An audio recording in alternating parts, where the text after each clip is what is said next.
Ebenezer, this is our home. Faith and love, we're never alone. Relive one, we shine his light. All generations shine for the sun. Ebenezer, we are relevant and united as one. We Ebenezer, we are relevant and united as one.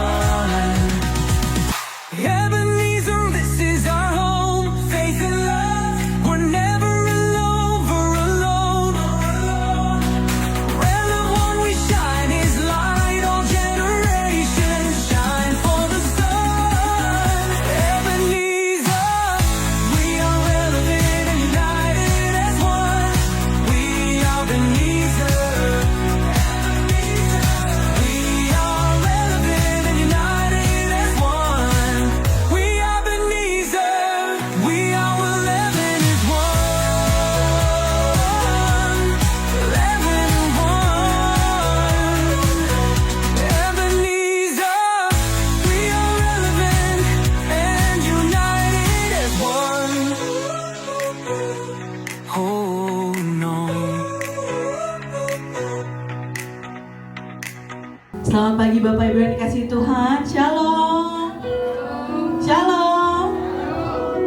Kita akan mulai ibadah kita pada pagi hari ini. Sebelum itu kita akan satu dalam doa. Terima kasih Bapak, terima kasih Yesus, terima kasih Roh Kudus untuk segala berkat-Mu Tuhan. Sampai hari ini kami ada di tempat ini semuanya berkat kemurahan-Mu saja Bapak.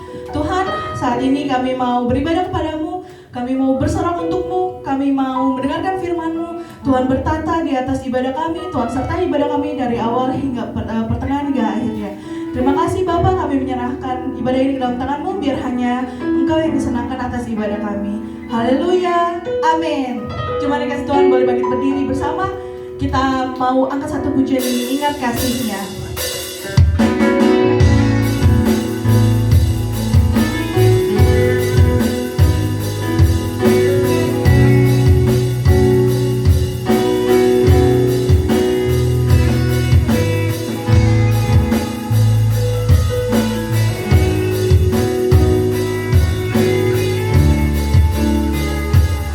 Mari kita katakan bersama-sama.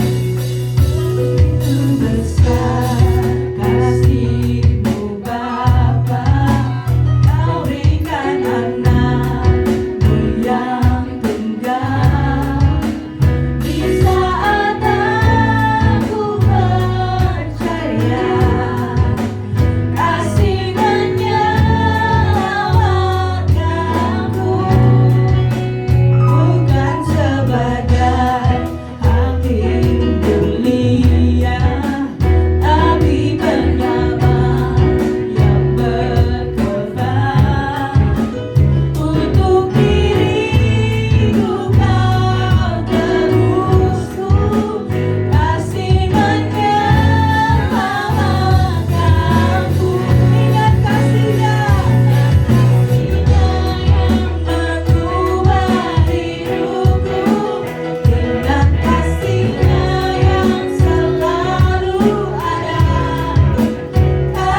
di atas segala Tuhan, Raja di atas segala Raja. Mari kita pujian ini, namanya Tuhan, segala yang terbaik.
Sebelum itu, mari kita mau angkat pujian ini.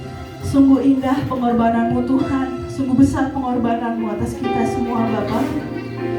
Sungguh indah kau pandang hidup kami Bapa.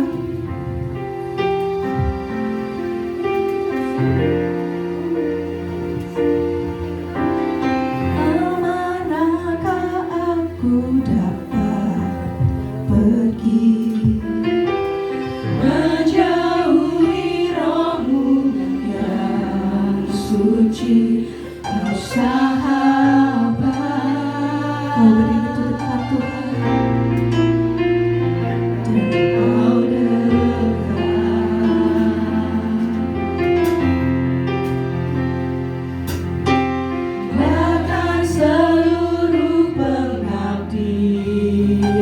tak bisa membalas kesetiaanmu.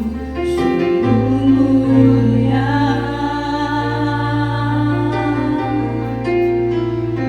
dan berharga.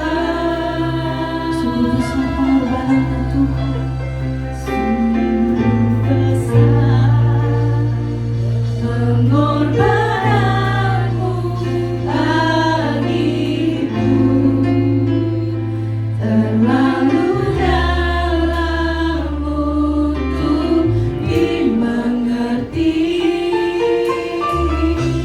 Sungguh besar, sungguh indah yang kau pikirkan tentangku, tak terselami bagiku. Sungguh indah. Kemana lagi kita dapat pergi Tuhan selain pada Engkau? Kemanakah aku dapat pergi menjauhi rohmu yang suci, kau sahabat.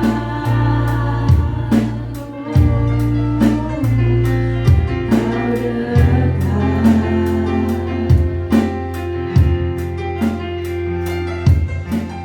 Engkau seluruh pengabdianku, tak bisa membalas kesetiaanmu.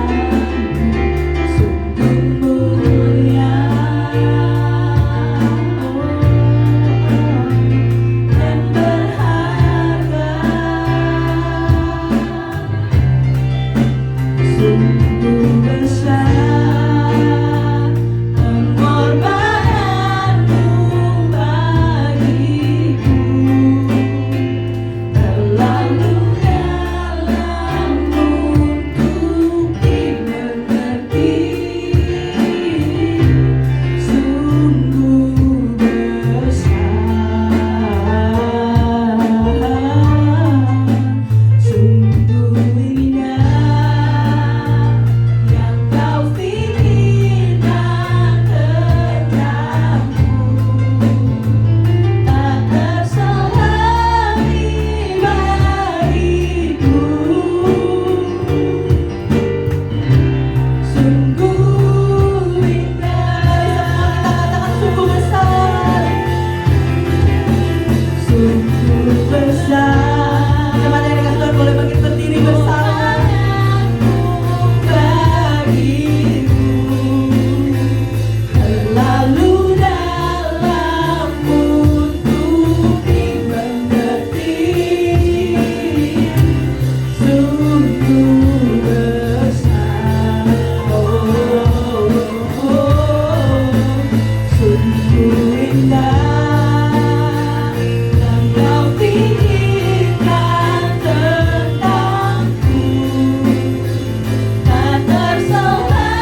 yang penuh celah, Tuhan layak untuk terima berkat.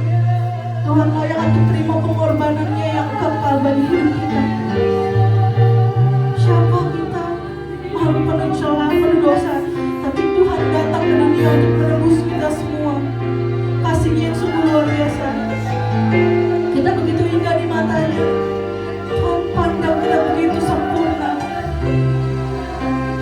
Sungguh besar pengorbananmu bagiku, terlalu dalam untuk dimengerti. Sungguh besar, terlalu indah kami di matamu.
kasih-Mu Tuhan. Siapa kami ini Tuhan, sehingga Engkau rela menebus kami. Engkau datang ke bumi untuk mati di kayu salib Tuhan. Kami sungguh bangga punya Allah, punya Yesus yang hidup, yang saat ini memerintah. Kami bangga kami sudah ditebus, dan kami bangga kami menjadi bagian kerajaan keluarga Allah. Tuhan Yesus, kami ingin mendengarkan Engkau Tuhan pada pagi hari ini melalui firman-Mu, melalui hamba-Mu yang tidak berdaya dan tidak layak ini Tuhan. Tapi Engkau menyembunyikannya di balik kayu salib-Mu, dan Engkau yang berbicara. Terima kasih Tuhan, kami adalah hati yang akan ditaburi firman Tuhan. Kami merupakan tanah yang subur. Di dalam nama Tuhan Yesus Kristus. Haleluya. Amin. Shalom Bapak Ibu, dipersilakan duduk. Terima kasih kepada para pelayan, pembawa pujian, pemain musik. Shalom Bapak Ibu yang dikasihi Tuhan. Diberkati pada pagi hari ini. Amin. Oke, kita masuk ke dalam minggu terakhir Prapaskah Bapak Ibu. Jadi minggu depan kita akan merayakan Paskah. Hari Jumat ada ibadah Jumat Agung, dan hari Minggu ada ibadah hari Paskah. Alkitab mencatat bahwa hari Minggu sebelum Paskah adalah hari Minggu. Bapak Ibu ada yang tahu hari Minggu apa? Hari Minggu Palma, yaitu di mana Tuhan Yesus masuk ke dalam kota. Oh iya, guru sekolah minggu banyak ya di sini ya. Dan disambut Bapak Ibu, disambut dengan luar biasa, menggunakan daun palma gitu ya. Kalau di gereja saya di Lampung itu biasanya dihiasi dengan daun-daun palma gitu ya. Kalau di kita namanya daun palem. Oke, Bapak Ibu yang dikasihi Tuhan, kita mau belajar mengenai pengorbanan Tuhan Yesus, perjalanannya. Kita masuk ke dalam minggu-minggu sengsara. Alkitab mencatat, bahkan di luar Alkitab pun mencatat Bapak Ibu. Jadi beberapa sejarawan itu mencatat tentang pengorbanan ketika Yesus itu disalib. Sejarah mencatat bukan Tuhan Yesus, tapi Yesus. Tapi Alkitab menyatakan bahwa Yesus adalah Tuhan. Kita mau belajar mengenai mengikut Tuhan Yesus Bapak Ibu. Boleh dibantu next? Oke, ini akan menjadi pembelajaran kita pada pagi hari ini 40 menit ke depan Bapak Ibu tentang mengikut Tuhan Yesus. Kalau kita bertanya dalam hati kita, sebenarnya apa yang istimewa dari Tuhan Yesus Bapak Ibu? Apa yang istimewa? Saya pernah mendapat satu buku isinya tentang 100 tokoh yang paling berpengaruh di dunia. Dan buku itu menulis Yesus di nomor berapa Bapak Ibu? Di nomor 2. Ya, saya nggak tahu penulisnya anak Tuhan atau bukan, tapi Bapak Ibu bisa cross check di Google buku tersebut 100 tokoh. Saya nggak perlu sebut nomor satunya siapa ya, karena itu perspektif penulis. Nah, apa istimewanya Tuhan Yesus Bapak Ibu? Jadi saya mau mengajak kita kembali bertanya, kenapa kita mengikut Tuhan Yesus? Kenapa kita tidak mengikut yang lain? Gitu ya Bapak Ibu ya. Satu firman yang terdapat dalam Yohanes 14 ayat 6, di atas sudah saya tulis, kita boleh baca bersama-sama Bapak Ibu. 1, 2, 3. Kata Yesus kepadanya, "Akulah jalan dan kebenaran dan hidup. Tidak ada seorang pun yang dapat datang sampai pada Bapa kalau tidak melalui Aku." Bapak Ibu, di sini ada sesuatu yang menarik ya, sebelum kita masuk lebih dalam ke dalam firman Tuhan, yaitu tentang ada 3 suku kata, yaitu jalan, kebenaran, hidup. 3 kata benda. Jalan, kata benda. Kita tadi datang ke gereja lewat jalan. Kebenaran, kita sedang belajar tentang kebenaran. Hidup, kita adalah manusia yang hidup gitu ya. Puji Tuhan ya, kita semua hidup ya. Amin.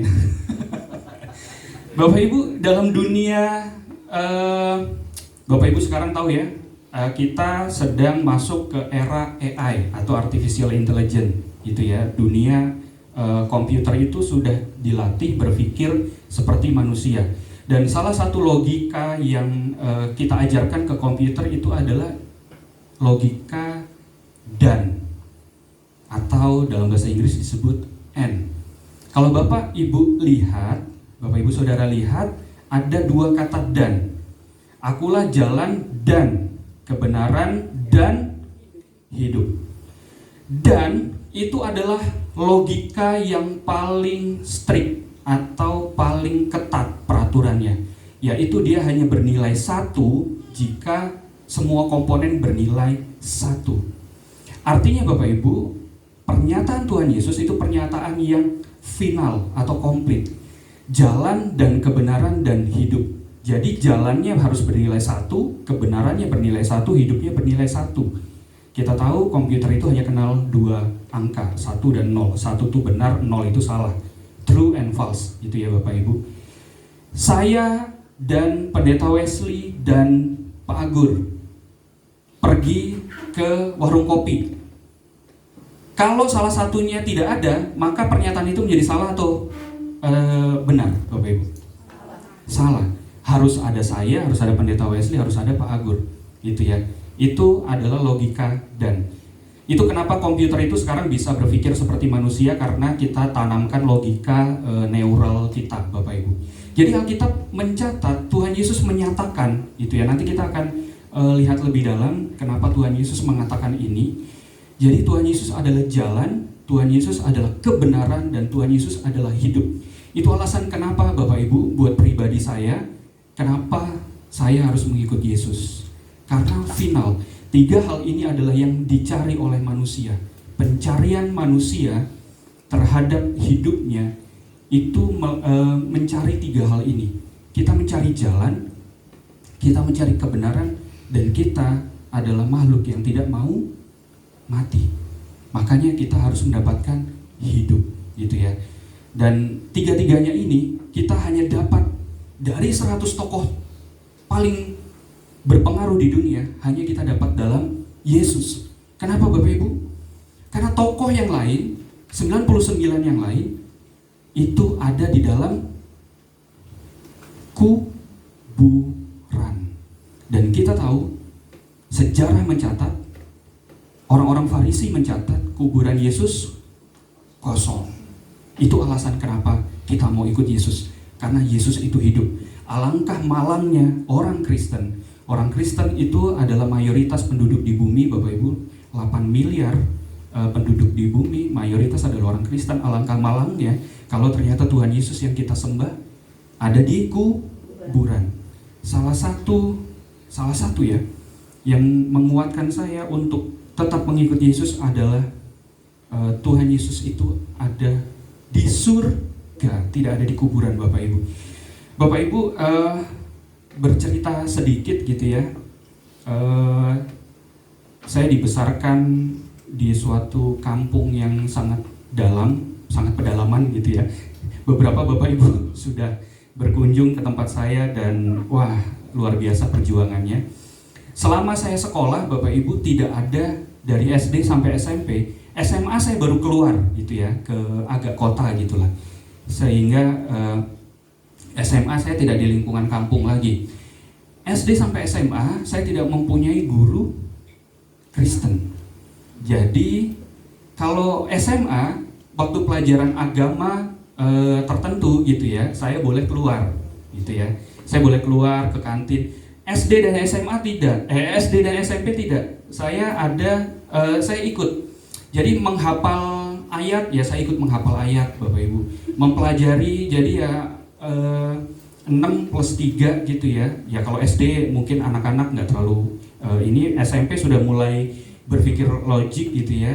3 tahun lah mempelajari wajib karena tidak ada guru agama Kristen saat itu. Nah itu mempengaruhi Bapak Ibu, mempengaruhi penemuan saya untuk mengikuti Yesus. Walaupun bapak saya begitu keras gitu ya, dari kecil mendidik untuk sekolah minggu. Istilahnya kalau tidak sekolah minggu bisa kena sabet gitu ya istilahnya ya.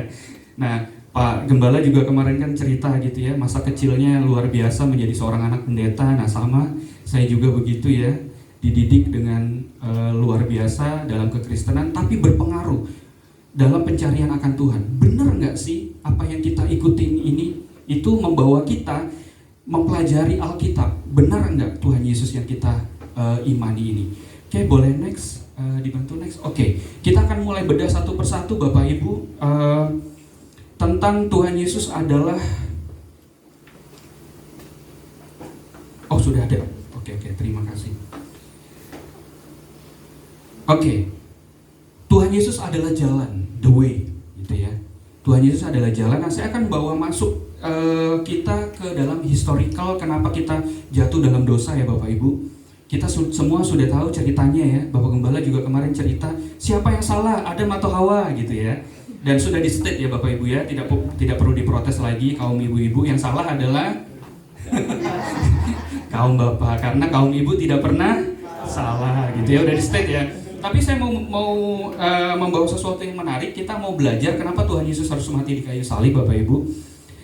Kita baca dari Kejadian 3 ayat 14 sampai dengan ke-15 Bapak Ibu. Kita baca bersama-sama yuk. 1, 2, 3. Lalu berfirmanlah Tuhan Allah kepada ular itu, karena engkau berbuat demikian, terkutuklah engkau di antara segala ternak dan di antara segala binatang hutan.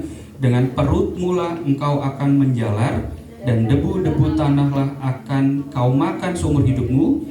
Dan aku antara engkau dan perempuan ini, antara keturunanmu dan keturunannya akan meremukkan kepalamu, dan engkau akan meremukkan tumitnya. Oke Bapak Ibu, kita belajar bahwa di Kejadian 3 ini si ular mendatangi Hawa. Hawa mengambil buah, memakannya dan memberikan kepada Adam. Adam disebut manusia, Hawa disebut istrinya. Jadi manusia dan istrinya. Bapak Ibu, Alkitab mencatat kapan pertama kali Allah marah kepada Adam dan Hawa. Apakah ketika makan buah itu Allah itu marah? Tidak ya Bapak Ibu ya. Allah tidak marah. Kalau kita membaca Kejadian 3 secara lengkap, Allah pada waktu sejuk dia mendatangi Taman Eden. By the way, Taman Eden itu adalah sebuah daerah yang dipenuhi dengan hadirat Tuhan gitu ya. Tapi tetap bisa berbuat dosa gitu ya. Jadi ini yang membuat kita harus senantiasa bertaut kepada Tuhan. Walaupun kita sudah ditebus, kita tetap bisa berbuat dosa. Nah, kembali lagi ke cerita ini Bapak Ibu, Allah tidak marah. Allah memanggil Adam atau Hawa? Memanggil manusia itu. Artinya dia memanggil Adam. Adam, di mana engkau? Masih lembut suara Bapa, suara Allah. Adam, di mana engkau? Kemudian Adam dan Hawa bersembunyi. Kemudian Adam bertanya, manusia, kamu ada di mana? Terus Adam menjawab, kami bersembunyi karena kami malu. Siapa yang kasih tahu kamu malu? Gitu kan? Apakah kamu makan dari buah yang kularang? Apa jawaban Adam, Bapak Ibu? Perempuan yang engkau taruh di sampingku, dia yang memberikan buah itu. Hai perempuan, apakah benar apa yang dikatakan itu? Ular itu yang memberikan kepadaku sehingga aku memakannya dan memberi kepada suamiku. Kepada Adam gitu ya. Di saat itulah pertama kalinya Allah marah. Sehingga keluarlah firman ini. Jadi sebelum Allah berfirman kepada ular, Allah berfirman kepada manusia, mengutuk tanah. Allah berfirman kepada istrinya atau Hawa. Kemudian baru yang ketiga Allah mengutuk kepada ular. Kenapa Bapak Ibu? Inilah dosa yang pertama. Jadi sebenarnya bukan karena kita makan buah, gitu ya. Ini yang harus diluruskan nih, bukan karena kita makan buah, tapi karena kita menyalahkan orang lain. Adam sebagai orang yang dipercayakan oleh Tuhan menjadi seorang imam, seorang kepala. Bapak Ibu, kita kenal ya bahwa manusia atau laki-laki, man is provider, gitu ya. Manusia itu dicintai dengan menyediakan, gitu ya. Nah, Adam dipercaya untuk itu dan dia gagal melakukan itu. Dia menyalahkan istrinya. Seandainya waktu itu Adam mengambil responsibility, ya seperti prajurit gitu ya. Ya Bapak, siap salah gitu ya. Mungkin kita nggak dilempar dari tanah Eden gitu ya. Kita masih ada di tanah Eden. Tapi karena Adamnya dia tidak ambil responsibility itu dengan baik dan benar gitu ya. Makanya Allah marah. Saat itulah juga Bapak Ibu, tubuh kita dihukum menjadi fana gitu ya. Dan nantinya akan diganti menjadi tubuh rohani. Bukan rohani ya, bukan roh, tapi tubuh rohani. Nah, Bapak Ibu, melanjutkan lagi. Siapa di antara sini yang sudah pernah nonton terbaru film Tuhan Yesus The Last Supper ya? The Last Supper? Hah? The Last Supper ya. The Last Supper? Udah, semuanya udah nonton ya, nggak ada yang nunjuk kan? Nah, Bapak Ibu, salah satu adegan yang dalam film itu yang ditujukan yaitu Tuhan Yesus membasuh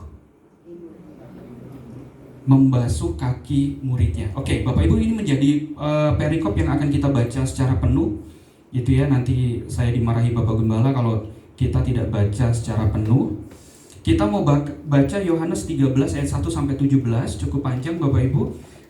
Saya akan baca ayat yang ganjil, Bapak Ibu, saudara-saudari yang terkasih, baca ayat yang genap, ayat 1 sampai dengan ayat yang ke-17.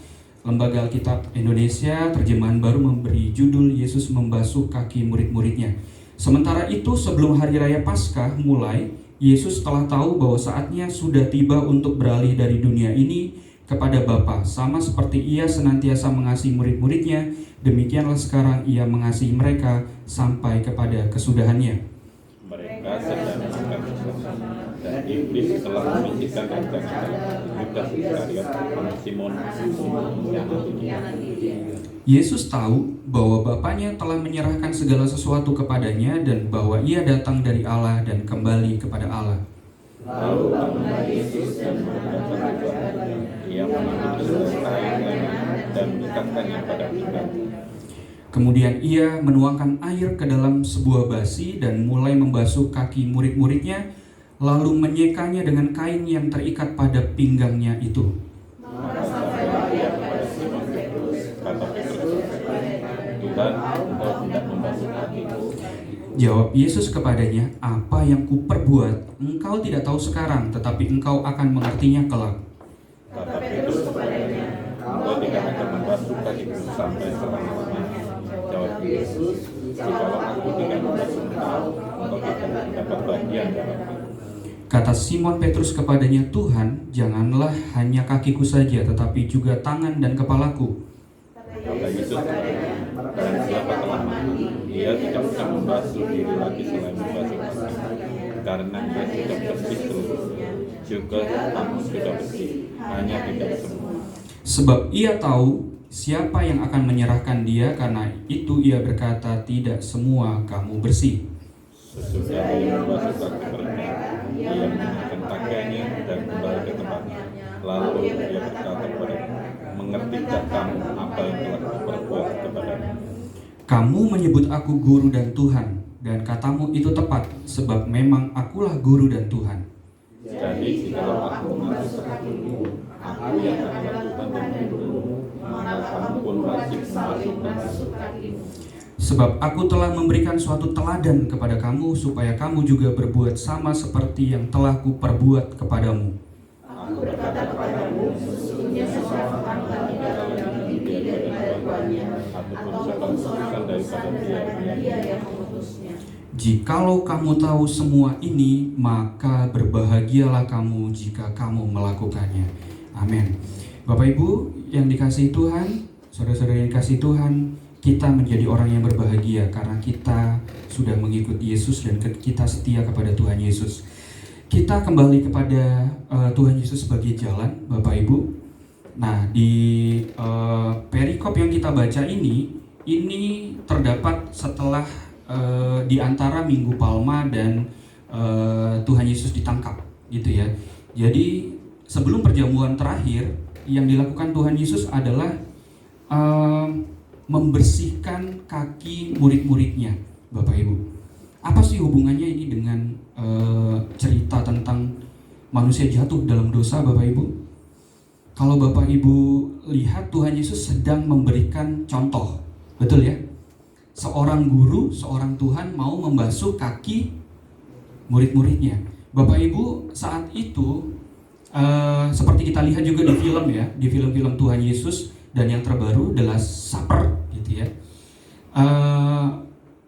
Kaki murid-murid Tuhan Yesus itu kalau kita lihat environment-nya, lingkungannya itu akan selalu kotor. Karena mereka ya pakai alas kaki kemudian berjalan gitu kan ya.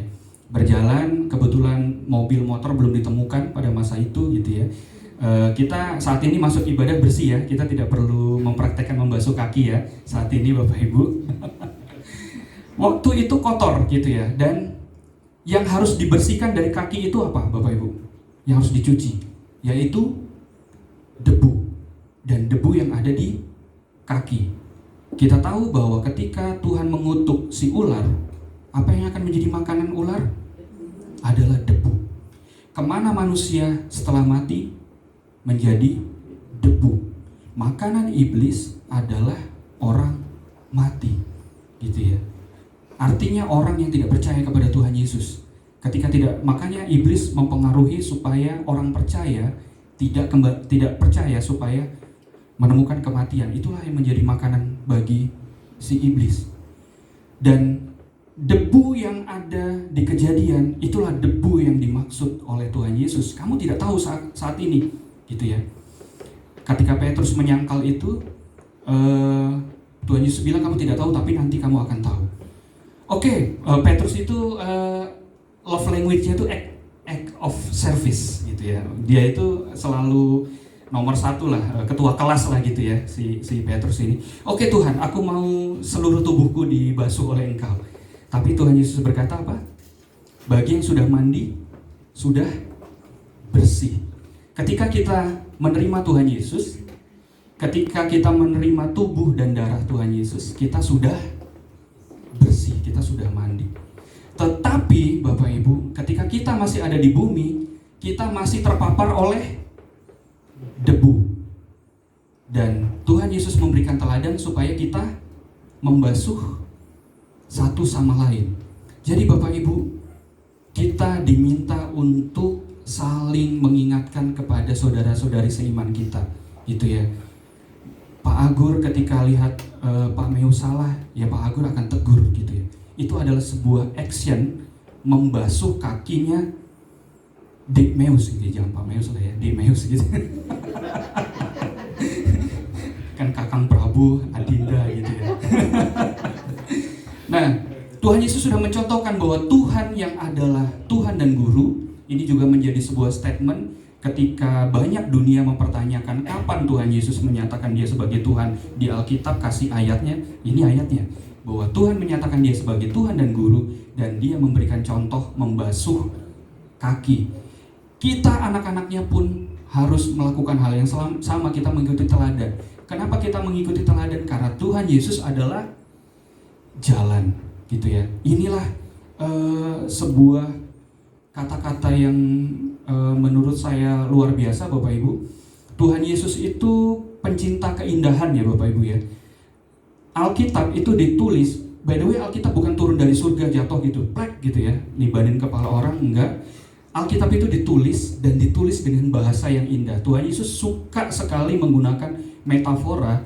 Ini salah satu indikasi Tuhan Yesus itu suka sastra gitu ya. Kata-katanya ditulis dengan indah. Alkitab itu ditulis dengan indah, apalagi kalau Bapak Ibu mempelajarinya dalam bahasa aslinya. Setiap hurufnya itu dihitung, setiap hurufnya itu punya makna tersembunyi gitu ya. Tuhan Yesus memberikan kita jalan, bahwa Dia adalah jalan.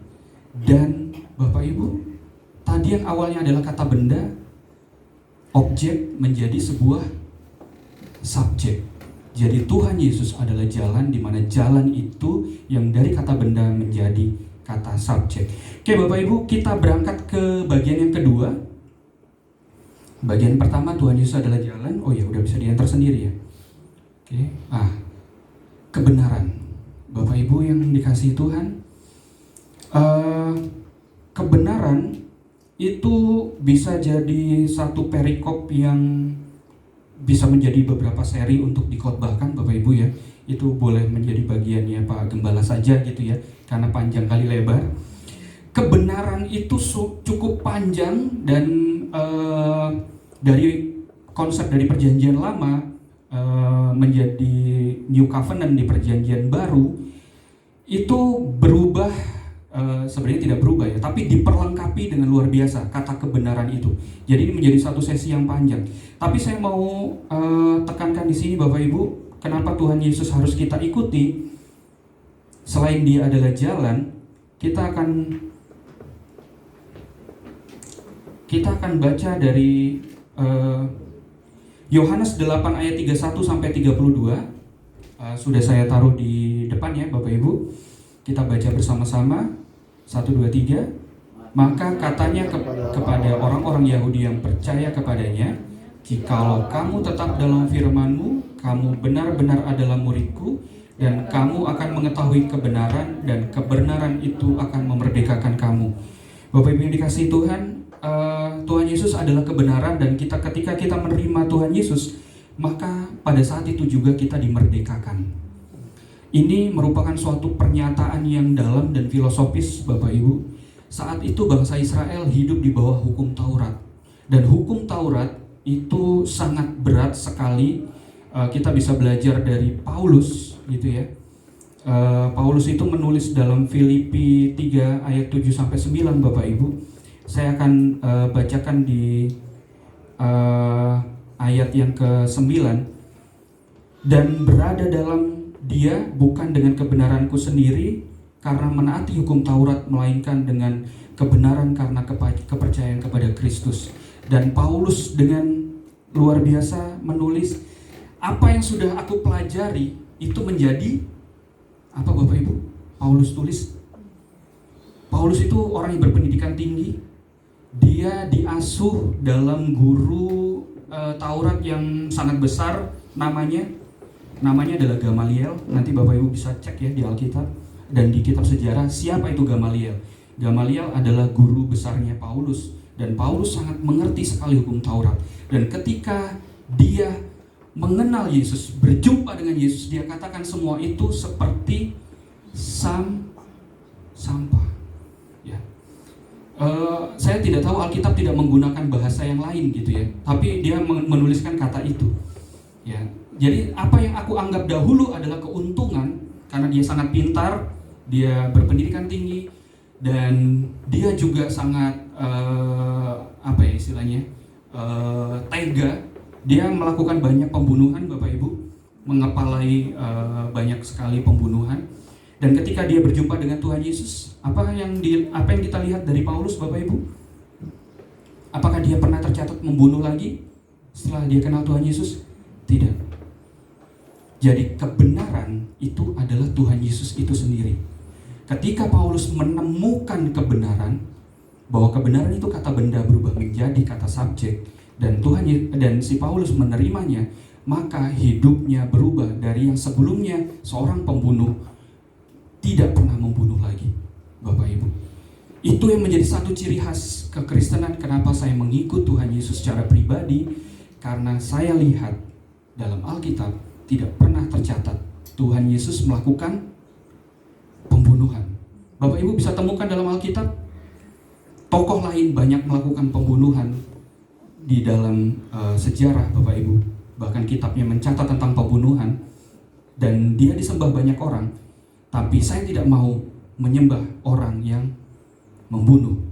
Makanya saya menyembah Tuhan Yesus yang adalah sang kebenaran, dan sejarah mencatat dia mampu mengubahkan Paulus yang begitu cerdas, begitu pintar, dan begitu beringas menjadi seorang rasul yang sangat luar biasa dipakai untuk memberitakan pemberitaan di luar Yahudi. Oke, bagian yang ketiga Bapak Ibu, kita mau masuk ke bagian yang ketiga, yaitu tentang kehidupan. Ya, the life gitu ya. Bapak Ibu, bagian yang ketiga,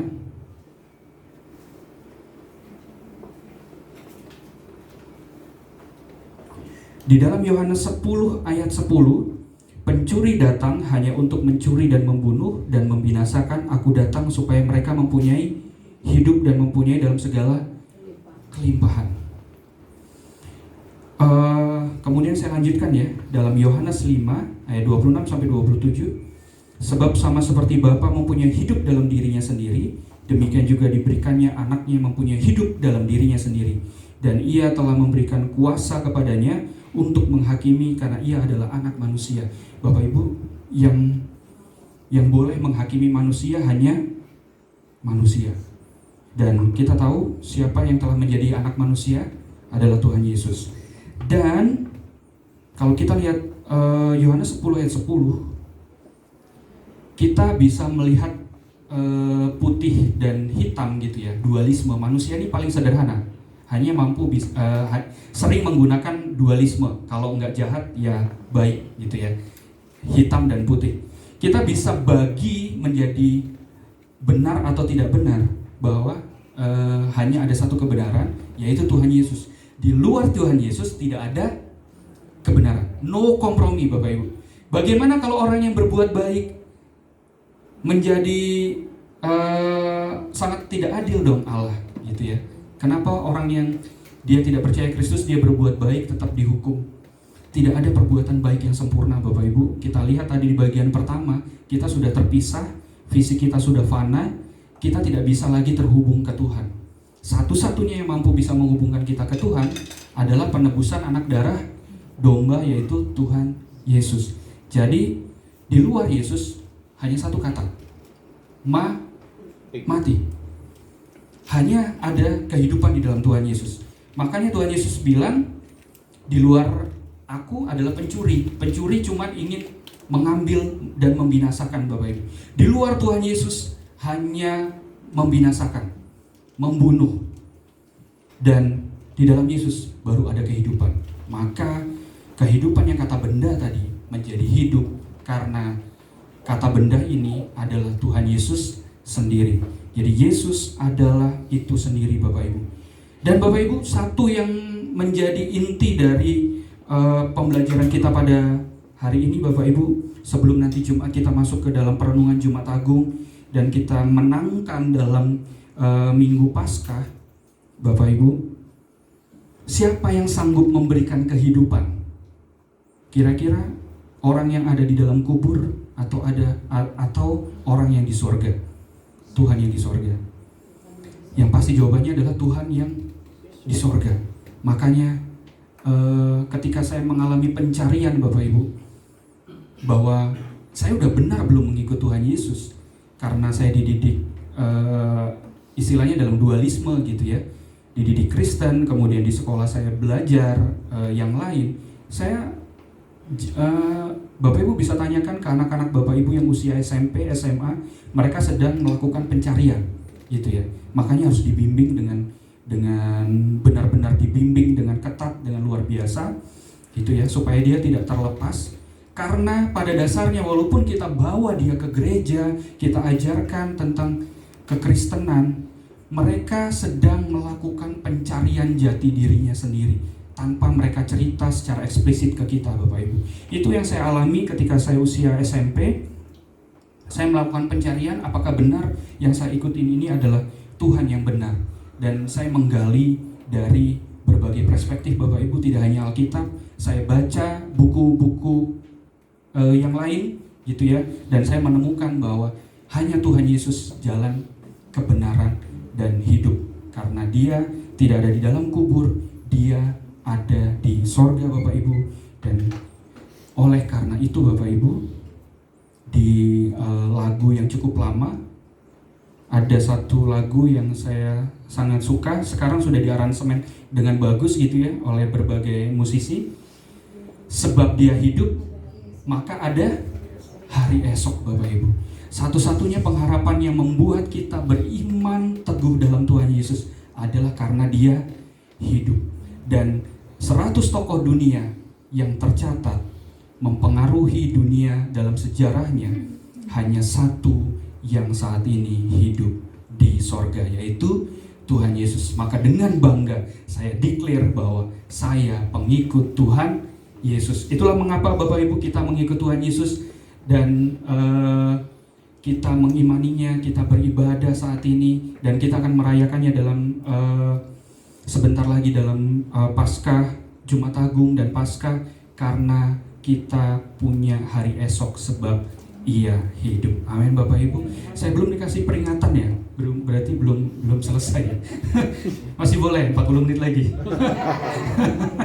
Oke, Bapak Ibu yang dikasihi Tuhan, kita bersatu dalam doa. Kita akan menutup firman Tuhan yang kita pelajari pada pagi hari ini. Terima kasih Tuhan Yesus, kami percaya, sangat percaya Tuhan, bahwa Engkaulah Tuhan yang kami ikuti. Engkau Tuhan kami yang hidup.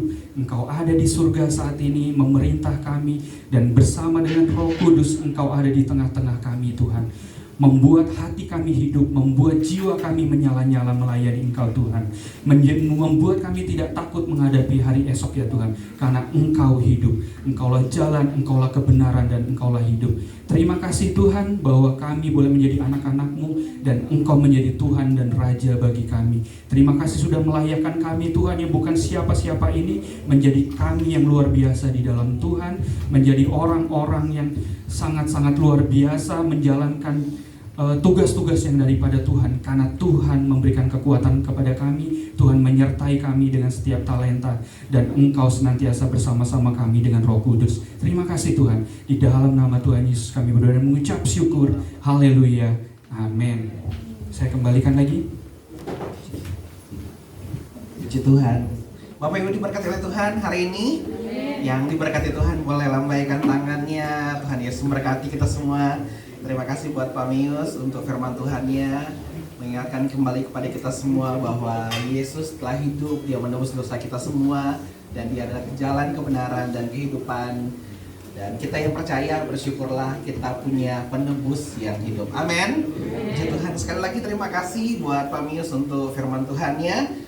Dan Tuhan Yesus memberkati kita semua. Terima kasih juga buat semua pelayan-pelayan Tuhan yang melayani pada pagi hari ini. Tuhan Yesus memberkati. Untuk warta jemaat boleh ditampilkan. Untuk ibadah Jumat Agung akan dilayani oleh Gembala Sidang. Jam 9 tepat ibadah Paskah akan dilayani oleh Bapak Yusuf.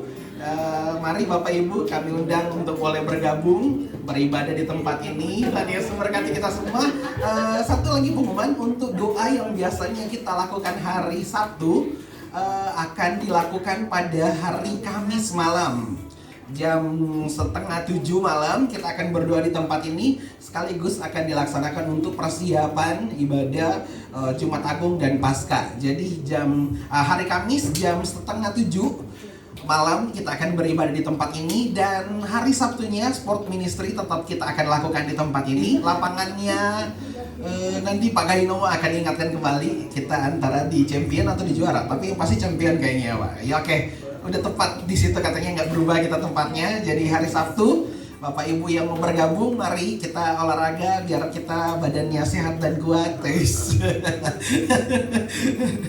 Udah disiapkan oleh Pak Gaineo nanti. Dan nanti selesai ibadah ini juga akan ada pertemuan. Kita akan membahas untuk program pelayanan, dan Bapak Ibu yang terlibat dalam tim inti kita akan rapat di sini sesudah ibadah ini. Di SCA Ebenezer tetap membuka lowongan. Bapak Ibu boleh mendaftar. Nanti bisa hubungi Cici Sasa, mau pelayanan apa aja terbuka lowongannya. Biarlah Bapak Ibu boleh terlibat dalam pelayanan dan kita dapat mengembangkan pelayanan di tempat ini, semua untuk kemuliaan bagi nama Tuhan. Siap untuk melayani Tuhan? Amin. Puji Tuhan. Yang terakhir ada video Cici Kak. Oh oke. Kita akan memberikan persembahan. Bapak Ibu kita akan berdoa, dan Bapak Ibu amplop-amplop persembahan Bapak Ibu boleh ambil di depan. Ada 4 amplop persembahan di situ, dan terlebih khusus untuk amplop persembahan misi dan untuk kunci perpuluhan. Bapak Ibu di dalamnya situ ada kertas yang ditulis di situ. Bapak Ibu boleh catat nama Bapak Ibu dan sebagainya untuk kebutuhan administrasi. Dan ucapan terima kasih Bapak Ibu boleh lihat di dalam dan bisa dicatat supaya admin tidak salah untuk mencatatkannya, dan biarlah kita semua boleh memberkati pekerjaan Tuhan, dan lewat semuanya itu nama Tuhan yang akan semakin dimuliakan melalui apa yang kita beri, apa yang kita lakukan untuk kemuliaan nama Tuhan. Mari kita akan berdoa untuk persembahan kita pada hari ini. Bapa, dalam nama Tuhan Yesus kami mengucap syukur untuk segala kebaikan dan kemurahan Tuhan. Hari ini kami boleh diberkati lewat kebenaran firman Tuhan. Terima kasih untuk firman Tuhan yang menumbuhkan iman kami. Kami percaya bahwa kami punya Allah yang hidup, yang menebus kami, Allah yang memberkati kami, Allah yang tidak pernah meninggalkan kami. Terima kasih untuk kebenaran firman Tuhan yang mengingatkan kami semua bahwa kami orang-orang yang telah ditebus. Kami tetap berjalan di jalurnya Tuhan. Memberkati buat pembicara kami pada hari ini, Pak Mius, biarlah semakin Tuhan urapi, pakai lebih luar biasa lagi dengan urapan Allah. Biarlah Tuhan pakai dia dengan lebih luar biasa lagi. Kami percaya bahwa Tuhan akan mengerjakan sesuatu yang besar dalam kehidupannya. Keluarganya diberkati oleh Tuhan. Apapun yang dikerjakan, Tuhan akan buat berhasil. Bahkan semua yang melayani pada pagi hari ini, biarlah setiap item-item pelayanan yang ada, baik di depan layar maupun di belakang layar, kami percaya Tuhanlah yang akan menolong, Tuhanlah yang akan memberkati. Dan biarlah setiap kami juga yang hadir, kami semua diberkati oleh Tuhan. Saat ini kami siap untuk memberikan yang terbaik untuk Tuhan. Kami memberikan persembahan kami yang terbaik. Kami berdoa biarlah apa yang akan kami berikan, persembahan yang kami persembahkan pada hari ini akan menyenangkan hati Tuhan. Dan persembahan di tempat ini akan dipakai untuk melebarkan kerajaan Allah di muka bumi ini. Tuhan pakai, biarlah kami dapat mengelola keuangan-keuangan yang ada dengan baik. Kami tidak mengelolanya dengan sembarangan, tapi biarlah Tuhan pakai kami ketika kami memberkati gereja Tuhan. Gereja ini akan jadi berkat Tuhan. Dan biarlah persembahan yang kami berikan pada hari ini untuk kemuliaan nama Tuhan. Tuhan berkati persembahan kami, berkati yang kami lakukan ini. Kami siap memberi yang terbaik untuk Tuhan. Kami berdoa mengucap syukur dalam nama Tuhan Yesus. Mari semua orang percaya sama-sama katakan amin. Tuhan berkati. Saya serahkan yang ini.